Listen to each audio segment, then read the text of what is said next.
Buenas noches, estamos en Literarios 2.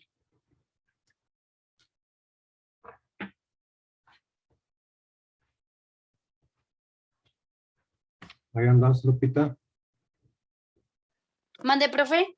No digo que si ahí andas, Ya llegué, ya llegué, profe. pero sin Buenas tarea. tardes. Pero sin tarea. No, profe, digo algo y no me regaña. Hey, Se me olvidó hacerla, la iba a hacer hoy, pero como fui a ver unas cosas de la casa, ¿cuál se me caja? pasó. De mi casa, O sea que te vas a pero aventar otros 2 años no, pero para acabar ahorita, la prepa.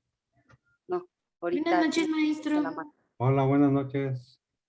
Estamos regañando a los que no hicieron tarea. Está bien. Y luego, Lupita, Y ya, profe. pero no te entendí, ¿por qué no? Ah, es que la iba a hacer hoy en la mañana, pero como salí temprano a un asunto de lo de la casa, por eso no. A un asunto de lo de la casa. ¿Qué querrá decir eso? Es que como hoy fueron a hacer varios presupuestos a la casa, por eso. ¿Presupuestos? Sí, me estuve la mayoría del tiempo allá. ¿Pero qué vendes? No, profe, de un trabajo que me van a hacer en la casa de electricidad. Ah, ya. ¿De arreglos? Sí, Ah, ok. Bueno, buenas pero ya no noches. se vuelve a repetir esta situación. Ok, buenas noches. Estamos ingresando a la gente para que demos inicio a este tema de las biografías que dijimos que iban a traer.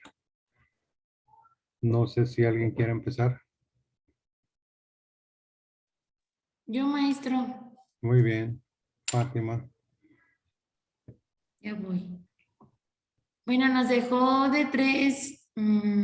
Son autores, creo, nos Sí, mencionó. Ah, uno. ok.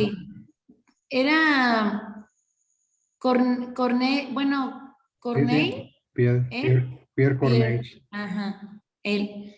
Yo investigué sobre el maestro. Así Bueno, es. sobre los otros dos también, pero bueno, investigué que decía que nació en Rouen, Francia, en 1606 y murió en París en 1684. Era un dramaturgo francés, hijo de un abogado en 1615. Ingresó en el Colegio de los Jesuitas de Rouen, donde pronto llamaron la atención sus composiciones en versos latinos y algunos poemas dedicados a Catherine Hu. Se licenció en Derecho en 1624 y hasta 1628, año en que su padre le consiguió 2 cargos jurídicos, realizó prácticas como abogado en el Parlamento de Rouen. Su primera comedia, Mélita, inspirada por una frustrada pasión juvenil, le estrenó en París en 1629. La compañía de Mondori y Lenoir. Gracias al éxito de la obra, la compañía se estableció en el Teatro del Marais, en el que se estrenarían todas las creaciones de ¿cómo se dice, maestro? A ver, Corneli. Corneille. Cornell. Ok. Corneille. Voy. Ahí se me movió, perdón. Pierre Corneille. Sí. En 1640, perdón, y 1642 las tragedias Horacio y Sina lo confirmaron como el mayor dramaturgo de su época. En ellas el autor se mantuvo dentro de los límites de las unidades clásicas, tal como haría a partir de entonces, y demostró el absoluto dominio que tenía sobre ellas. Ok. En 1950, ay, perdón, ¿mande, maestro? No, estamos escuchando. Ah, perdón. En 1650 la maquinaria necesaria para la puesta en escena de Andrómeda, presentada como su obra maestra, justificó la construcción del Théâtre du Petit Bourdon. Durante la fronda renunció al ejercicio de abogacía para sustituir al procurador general de Normandía. Ok. Muy bien. ¿Hasta ahí? Yo creo que sí. Bueno, es que hay más cosas, maestro, pero si quiere para que los demás participen también. No, está bien ahí. Muy bien. Nada más déjame explicar algunas cositas que dijiste. ¿De acuerdo? Sí, maestro. Pierre Corneille, sí, ¿verdad? Sí, maestro. Bueno, en esa época, obviamente que no nada más fueron ellos tres que quedamos que investigaran los únicos que escribieron, ¿no? Fueron muchísimos. Es como ahorita, si yo digo, tres escritores mexicanos del siglo XXI, fulano, sutano y perengano, investiguen. Pero no nada más son esos tres. O sea, había muchísimos más. Pero estos tres destacaron en el mundo del teatro, que era el sello principal de ese siglo. Era un dramaturgo, dijiste. Un dramaturgo es un escritor de obras de teatro. Ese es un dramaturgo. Y luego dices que estudió en la orden de los jesuitas. Los jesuitas es una orden religiosa que surge en España con San Ignacio de Loyola, que era un soldado. Lo hieren de un pie y convalece en la casa de su hermana, y la hermana tiene varios libros de santos, de religiosidad, y San Ignacio, o el soldado Ignacio, para no aburrirse, los lee, y se empieza a convertir en otra persona hasta que funda una compañía o una orden religiosa, la de los jesuitas, que es la que se encarga de la educación. Aquí en León tenemos la Ibero, el Lux. Otra obra principal de Pierre Corneille fue el Cid Campeador. En España, en la época medieval, este país sufrió una invasión por parte de los árabes y duraron 800 años dominando a España. Entonces, los reinos cristianos se organizaron para expulsarlos, y uno de los héroes de los reinos cristianos fue un soldado llamado Rodrigo Díaz de Vivar. Le conocían como el Cid, que significa mi señor. Y él organiza su ejército y expulsa a los árabes de España.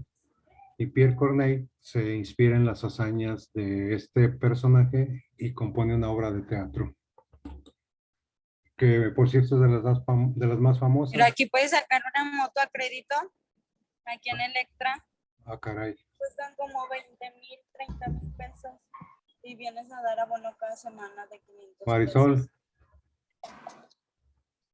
Cuesta. Marisol,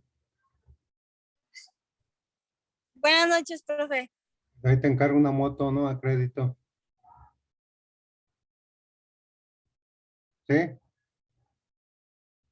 Sí, maestro, perdón, tenía el micrófono encendido. Te encargo una moto a crédito ahí en pagos chiquitos. Muy bien. Ah, ok. Que no sea tan cara, ¿eh? Muy bien. No sé no sé si estarías en clase o en plan de vendedora. No, maestro, perdón, es que pasé por un Electra y le dije a mi hermano, como apenas salí de trabajar y venimos en camino. Ah, ya. ¿Por dónde andas ahorita? Estoy aquí bueno, voy por Echeveste, Ah, muy bien. Ahí te al encargo. lado de Bodega Horrera. ¿Por el puente? Ajá. Ah, sí, cierto, ahí está. Bueno, también Fátima mencionó las unidades clásicas. Eso quiere decir que Aristóteles, hace cientos de años, diseñó una norma para escribir obras de teatro, y se llaman unidad, tiempo y espacio, en el que dice Aristóteles que se debe de escenificar una obra todo el contexto en un solo día, que abarque el espacio, la unidad, el tiempo, etcétera. Y muchos autores de la época neoclásica lo tomaban muy en serio y se ajustaban a ello, pero a veces, como eran tanta la rigidez, como que las obras resultaban un tanto muy forzadas. Por eso Molière rompió con ellas y fue otro tipo de autor. Muy bien, ¿quién sigue para ponerles puntito? Pierre Corneille, ya está. ¿Quién más?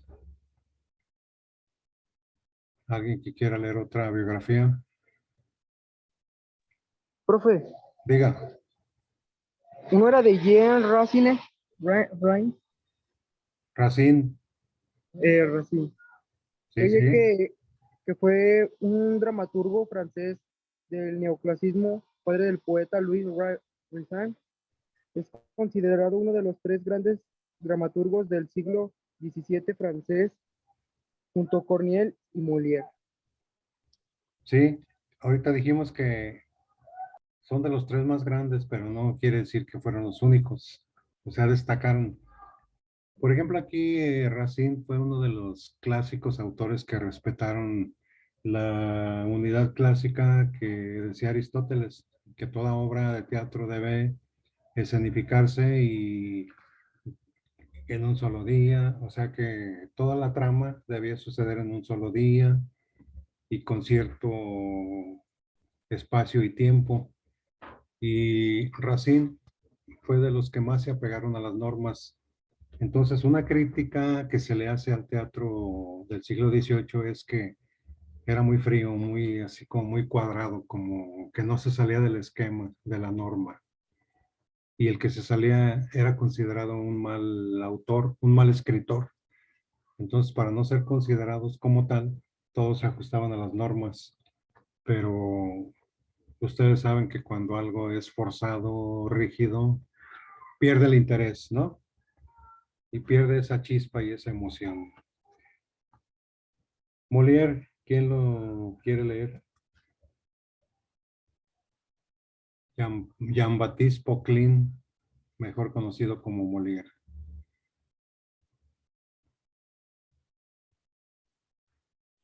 Alguien que quiera puntito.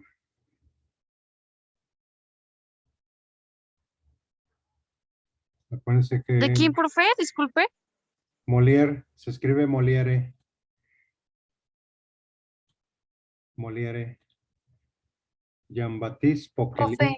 Mande. ¿puedo yo? Claro. Nomás no me vas a vender Bueno. motos. No, profe, ok. Dice Jean-Baptiste Poquelin, París, 15 de enero de 1622, Invede, 17 de febrero de 1673.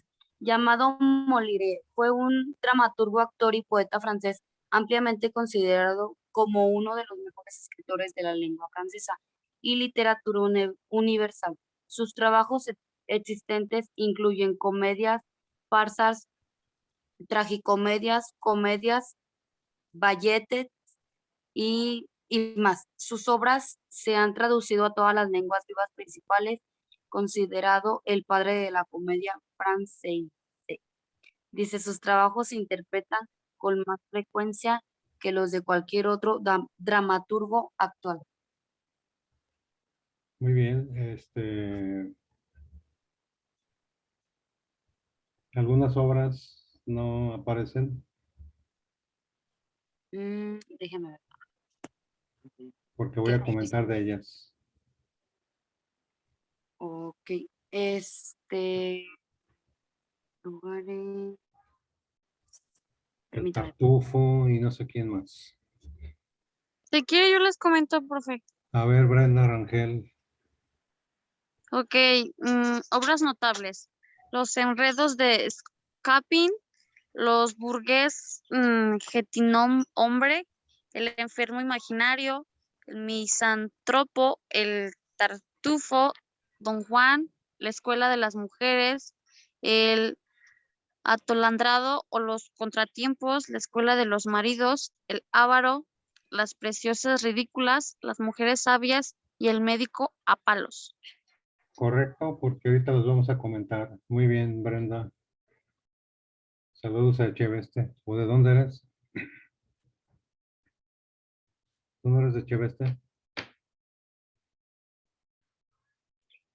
No, profe, si me habla a mí, no soy de Chévez. ¿De dónde? De acá por el eje metropolitano, por Villas de San Nicolás. Ah, ya. Saludos allá a los árboles. Muy bien. Molière. Gracias, profe. Saludos de regreso. Molière fue distinto a los otros dos que ustedes leyeron. Fue un artista más de pueblo, popular. Él viajó 13 años por toda la Francia con su compañía de teatro ambulante. Se metió mucho en problemas por el contenido de sus obras, ya que criticó a todo mundo, hasta el rey. No se salvó el rey tampoco de criticarlo, y lo hacía a través de sus obras de teatro. Algunas obras cuyo título él le puso en su momento, han quedado esas palabras registradas ya como parte del idioma universal. Por ejemplo, nosotros tenemos aquí en México un personaje que se llama Cantinflas. Ustedes saben que en las películas que él filmaba había momentos en que hablaba y no decía nada. O sea, hablaba un montón de cosas y al final no se entendía y no decía nada. Y a ese acto se le llama cantinflear, cuando alguien habla mucho y no dice nada. Y esa palabra quedó ya registrada cuando alguien dice un montón de argumentos y al final no dijo nada. Así, una obra de Molière, El Tartufo, quedó registrado como sinónimo de hipócrita. Tartufo era el nombre de un personaje de una obra de teatro de Molière que actuaba hipócritamente, de esos cuates que te hablan bien padre de frente y en cuanto te volteas, ¡pum!, una puñalada. Entonces, ese personaje se llamaba Tartufo. Y hoy día esa palabra equivale a alguien que actúa en forma hipócrita y generalmente con intención de dañar. En esa época había unos salones en donde se juntaban los artistas a leer sus nuevas obras, en este caso los escritores, los músicos a tocar sus nuevas melodías. Y eran los salones literarios. Y había mujeres de la nobleza o de dinero que querían, aparentaban o se sentían que eran cultas, que sabían, pero no. O sea, tenían dinero, pero no tenían cultura y ellas creían que sí. Entonces Molière hace una burla de ellas y es cuando escribe esa obra de las preciosas ridículas. Y así, las mujeres sabias también, ridiculizando, ¿no? El teatro en aquellos días tenía la importancia que hoy tienen las redes sociales. Era un vehículo de comunicación en forma masiva o en escala general, y la gente iba al teatro por varias razones: para divertirse, para conocer nuevas noticias, porque ahí se reflejaban en lo que pasaba en otros lugares. Y no crean que era la educación como hoy, ¿eh? Los teatros en aquellos días eran lo que hoy sería como corrales, estacionamientos. Se alquilaban, se improvisaba un escenario. No sé si ustedes han visto películas en las que cuando actuaban algunos actores, la gente llevaba bolsas de jitomates, cebollas, y si no les gustaba la actuación, les aventaban esas legumbres a los artistas. ¿Alguien ha visto películas así? Sí, no. Ahí Sí, están. maestro. ¿Verdad que sí? Y era cierto. La gente llevaba sus jitomates y demás, y si no les gustaba, ¡pum!, y no había asientos, estaban parados, y no había cultura artística. Mientras actuaban los actores, la gente acá hable y hable y hable. Hagan de cuenta cuando van al cine, el típico que está hable y hable atrás de ti y no te deja escuchar. Así era en aquellos días, mucha gente que no tenía cultura artística y poco a poco se fue refinando esto. Una de las características de la literatura neoclásica fue el contenido didáctico.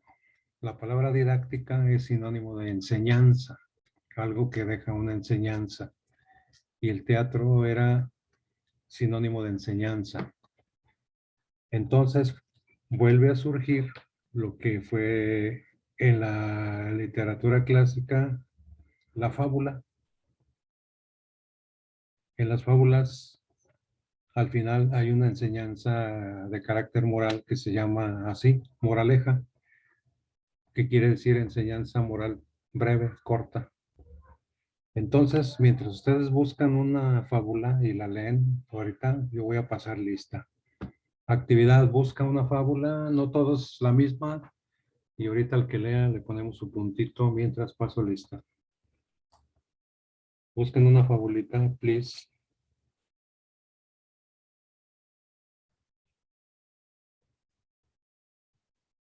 Mientras pasamos lista.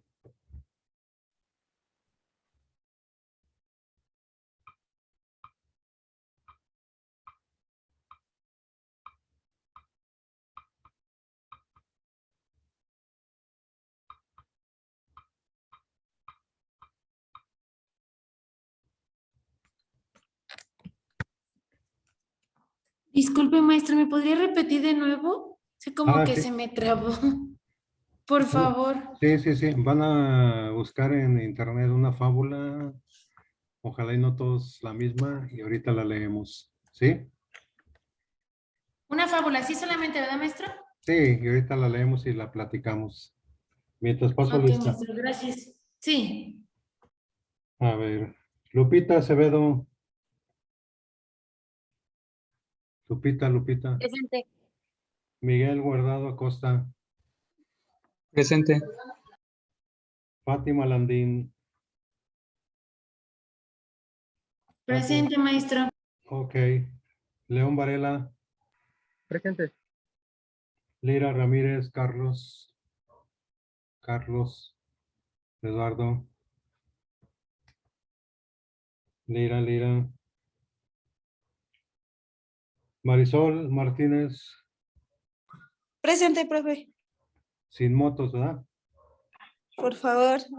Eso es. Montelongo, Mendoza, Luis Ángel. ¿Cómo está Montelongo? Brenda Leticia. Ortega Rangel. Ortega. Ahí anda, no contesta.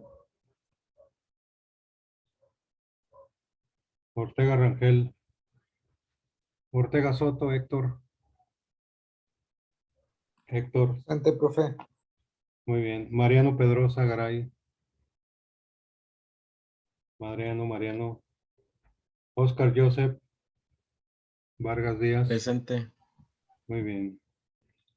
Ahí anda Brenda Rangel.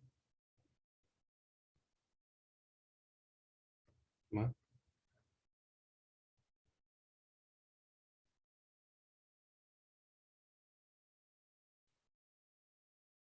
¿En qué consiste la actividad? En que van a leer la fábula y nos platican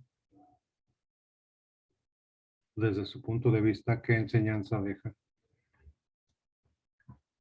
Es que en el siglo XVIII otra vez florece la fábula, que fue una creación literaria de la cultura clásica llamada grecolatina o grecorromana. Por eso se llaman neoclásicos, o sea, nuevos clásicos. Y tiene como finalidad generar una enseñanza que se aplique en la vida diaria. A ver, ¿ya hay fábulas o todavía no?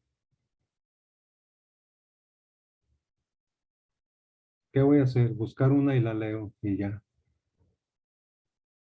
Y encontré una, maestro. ¿Qué tiene que ser de niños? Claro. Ok. Sí, Entonces sí. yo se la leo. A ver, dice así. Mire, se llama El bobo y la grulla. Bueno, investigué que era grulla y dice que es un ave Sí, parecida como, sí, como a la, no sé cómo decirlo. Sí es parecido como a la garza, pero no, no es tanto, es como más alta esta ave. sí. Ok, dice, mientras, perdón, maestro, es un lobo, pero aquí está mal escrito. Mientras un lobo se comió un hueso, se le atragantó en la garganta y empezó a correr por todas partes en busca de ayuda. En su camino se encontró una grulla y le pidió que le salvara de aquella situación y que le pagaría por ello. La grulla aceptó, introdujo su cabeza en la boca del lobo y sacó el hueso, atravesado de la garganta. Entonces le pidió su compensación al lobo, a lo que éste le respondió: oye, amiga, ¿no crees que es suficiente paga el haber sacado tu cabeza sana y salva de mi boca?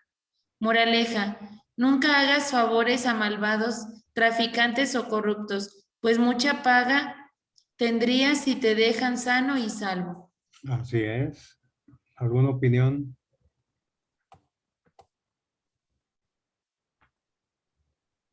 Bueno, maestro, yo mismo hago la opinión. Yo pienso que las fábulas ayudan, bueno, son como pequeños historias, ¿no? Cuentitos. Recuerdo que eso, bueno, porque yo tenía un librito, recuerdo cuando estaba más pequeña, y venían como las moralejas, como un Sí. aprendizaje de lo que pasa en la historia. Así es. Moraleja viene de moral y la moral es lo relacionado a las buenas costumbres. Entonces, la clave de la fábula es dejarnos una enseñanza, pero que se aplique a la vida diaria. En este caso, no confiar en los malvados. Acuérdense del Eclesiastés, Fátima, ahí habla mucho de esta gente, ¿no? De los malvados, Sí, maestro. de las malas compañías, lo dañino. Un libro muy bello, el Eclesiastés y el Eclesiástico. ¿Cuál es el que empieza? Hay un tiempo para construir, eso me gusta mucho. Hay un tiempo para construir, un tiempo para destruir, uno para, etcétera, etcétera. Es uno de esos dos. Muy bien. Otra u otro lector de alguna fábula. Ya, profe. Adelante, Marisol. Es de La liebre y la tortuga de Esopo. Muy, Bueno, dice, perdón, espérame. cierto día, Ok, Espérame, perdón, Marisol. Dijiste de Sopo, ¿verdad? sí, profe. Sí, es que Fedro y Esopo son dos personajes, fueron los mejores fabulistas o escritores de fábulas de la cultura grecorromana. Entonces, por eso es un autor de la época clásica, considerado el mejor fabulista, Esopo, junto con Fedro. Perdón, Marisol, adelante. Ok, profe. Voy. Sí, Dice, cierto día una liebre se burlaba de las cortas patas y lentitud al caminar de una tortuga, pero esta riéndose le replicó, puede que seas veloz como el viento, pero yo te ganaría en una competencia. Y la liebre, totalmente segura de que aquello era imposible, aceptó el reto y propusieron a la zorra que señalara el camino y la meta. Llegado el día de la carrera, arrancaron ambas al mismo tiempo. La tortuga nunca dejó de caminar y a su lento paso, pero constante, avanzaba tranquila hacia la meta. En cambio, la liebre, que a ratos se echaba a descansar en el camino, se quedó dormida. Cuando despertó y moviéndose lo más veloz que pudo, vio cómo la tortuga había llegado de primera al final y obtenido la victoria. La moraleja, bueno, dice, con seguridad, constancia y paciencia, aunque a veces parezcamos lentos, obtendremos siempre el éxito. claro. ¿Qué es lo que decía Napoleón y los romanos? Despacio, que voy deprisa. ¿Qué quiere decir? Que aunque seamos lentos, pero constantes, constantes, constantes. Y hay gente que se emociona y ¡pum!, quiere hacer en un día todo lo que se puede hacer en una semana. Se cansa, se aburre y ya no tiene energía para los demás días. Entonces, por eso, distribuir, ¿no? Distribuir sabiamente una materia prima que nunca valoramos y que no saben lo que vale el tiempo. Hay gente que no valora el tiempo y es la materia prima de la vida de cada uno. Y un buen día se da cuenta que ya tiene tantos años y que no hizo nada y que se le escaparon oportunidades. A veces me dicen alumnos que me encuentro, oye, ¿sigues estudiando? No, profe, ¿por qué? Pues ya tengo 20 años. ¿Se imagina? Si me meto a la universidad voy a salir de 24, 25. Digo, no seas tarugo. Aunque no vayas a la universidad, de todos modos los vas a cumplir. Mejor cúmplelos con tu título de universidad. Sí, ¿verdad? Es decir, hay gente que vive la vida como si creyera que fuera a ser eterno. Y no. Lo más valioso es el tiempo, el tiempo, el tiempo. Y la gente que lo sabe distribuir, ese sí sabe vivir. Y hay gente que lo tira sin remordimiento alguno. Bueno, otra fábula, please. Gracias, Marisol. De nada. Otro lector, si no, no hay puntitos. Hay fábulas donde dicen que nos quejamos de mucho sin valorar lo que tenemos, ¿no? Como dicen los árabes. Dijo un árabe, una vez un árabe, yo me quejaba de que no tenía zapatos hasta que vi a un hombre que no tenía pies. No sé si se entienda. A ver, los demás necesito que lean. Oscar, Yo tengo una Santiago. fábula, profe. A ver, Alejandro, León. Dice, no intentes ser nunca quien no eres, ni presumas de aquello que careces, o quedarás solo.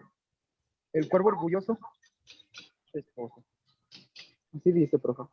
Sí, gracias. No presumas de lo que careces. ¿Y qué más? No seas lo que qué, lo que no eres. Dice, no intentes ser nunca quien no eres, ni presumas aquello que careces, o te quedarás solo. Sí, mucha gente nos ponemos máscaras para parecer lo que no somos o para ocultar. Hay en psicología un tema que se llama la ventana de Johari. 4 divisiones. ¿Qué tanto sé de mí que mi compañero no lo sabe? O sea, hay cosas que yo sé nada más, pero mis compañeros no saben.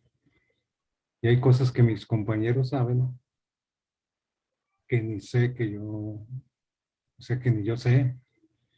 O sea, ellos saben cómo soy en tal asunto y yo ni me doy cuenta cómo soy, pero mis compañeros o los que me rodean sí saben. En ese sentido va también ese asunto. Muy bien. Antes de que nos saques ¿hay otros participantes?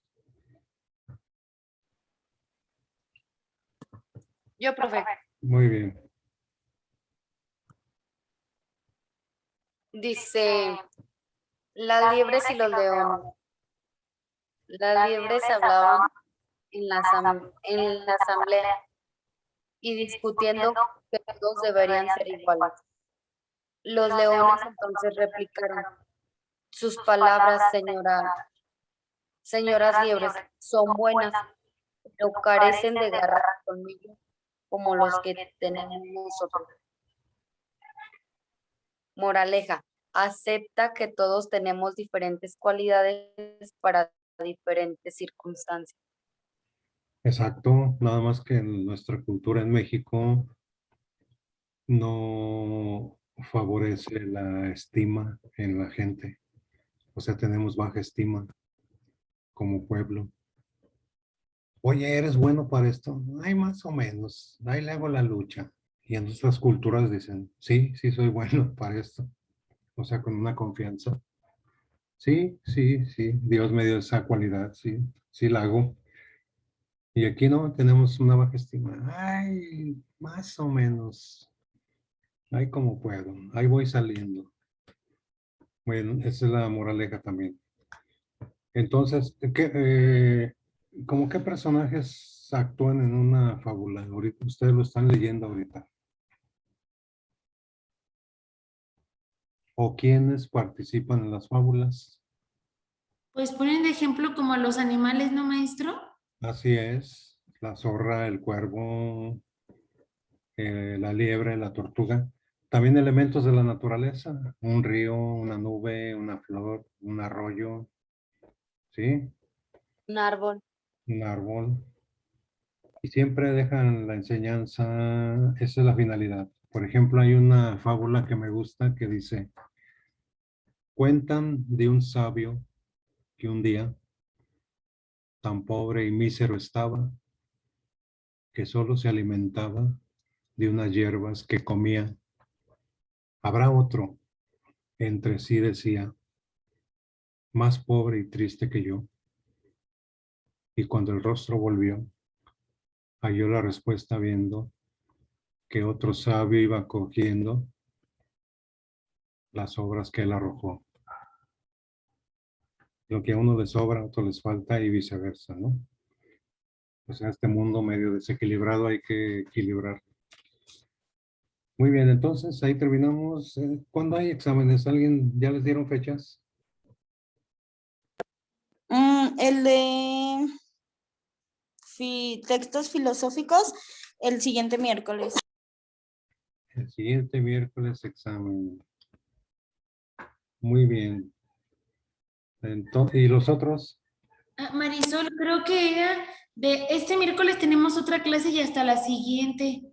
Ah, ok, entonces Sí. entendí mal, ¿verdad? Sí, Sí, creo que, porque creo que de matemáticas tenemos hasta el 11 de junio, ¿no? ajá, creo que los, déjame fijarme en el calendario. Sí, creo que tenemos exámenes maestros de la semana de la semana del 11 al, La segunda semana de junio. sí, como que comenzamos la segunda semana, maestro, Ah, correcto. y Entonces, seguimos, quiere decir ajá, que el otro miércoles tenemos clase y luego el examen, ok, muy bien. ¿verdad? ¿Así va? Sí, creo que sí. Sí, más. Si no, ahí hacemos el aproximado. Muy bien. Ándale, pues. Entonces, con eso terminamos. La siguiente damos el tema para el examen y que tengan una excelente noche todos ustedes junto con sus familias. Nos vemos.